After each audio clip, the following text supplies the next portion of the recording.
In this video, we're going to take a review at the alpha release 4.0.2. And in this release, we're basically redesigning how project databases, both in Haxall and in SkySpark, are going to manage their Xeto libraries. So previously, we would do this similar to extensions where we would create a record in the database with a using tag. And in this release, we're introducing the new design that stores this stuff to a file.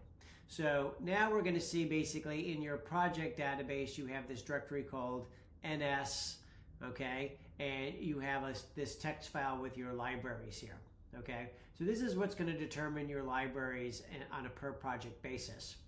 And if we go to the settings in SkySpark, you're going to notice there's a new view.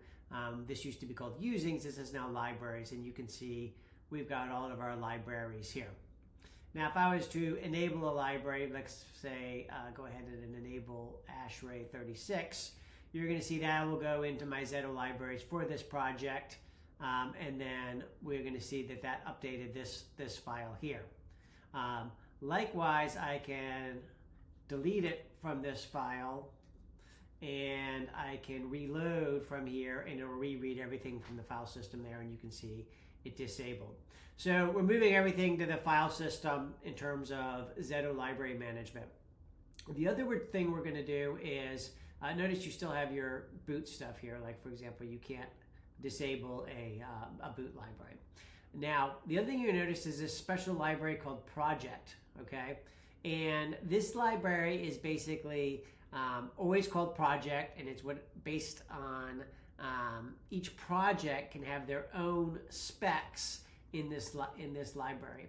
And we're introducing a new view here called code specs, okay, where you can manage project level specs. So if I want to create a project here, let's just call it custom equip, okay, you're going to see that creates a Xeto file here, and I can name this. I'm going to say that, notice this is the bare forms. If I say, okay, this is going to be an equipment record, okay.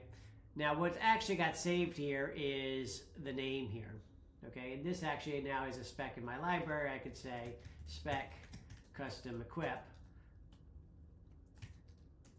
and it's now a spec in my library, okay. Notice it's always going to be project : : that's its qualified name. Now, if I want to change it here, I can also change it here, and let's just give it a display attribute, foo as a string, okay. And if I reload, okay, you can see it's reloaded into my browser here. Now, if there's a problem in the project library, let's say this guy doesn't compile because he's got a bad type, for example, okay, now you're going to see that the whole project library is in fault. So this is a little different than the way defs work, because defs sort of were compiled on an individual basis, but the project library either compiles or doesn't. So once it goes into this state, okay, if you were to go back to the lib screen here, you're going to see that the project library is now in fault, okay? Now that means all of the specs are not available in the project while the project library is in fault. Now, if I was to come back here and fix it, okay, and I can reload it, you're going to see that it goes back to the okay state. So it's a little different than how the defs work. Just remember, the whole project is either okay or it's in an error state. So the cool thing now is that because these guys are just on the file system, you can sort of manage them here. There is some rules. Basically, you have to have one spec per file, and it always has to be, with the same name. Now, you can also manage all of this through Axon. So even though they're not records, you can manage this with Axon. If we take a look at the docs here, we're going to look at the HX doc. Okay, we can see we have a bunch of new functions here. So lib add and lib remove used to be the Haxall way to turn on an extension. They're right now temporarily named lib remove old and lib remove add. Lib remove add old.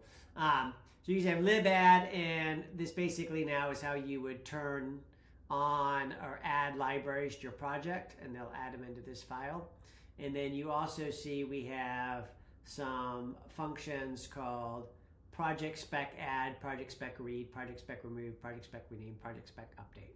And that's how basically you can update your project specs, project level specs. So this is all going to be 4.02. This is mostly the final design. Of course, it'll probably evolve as we get a little further in the 4.0 series and get through alpha testing. But we're making this available as the next stepping stone in 4.0.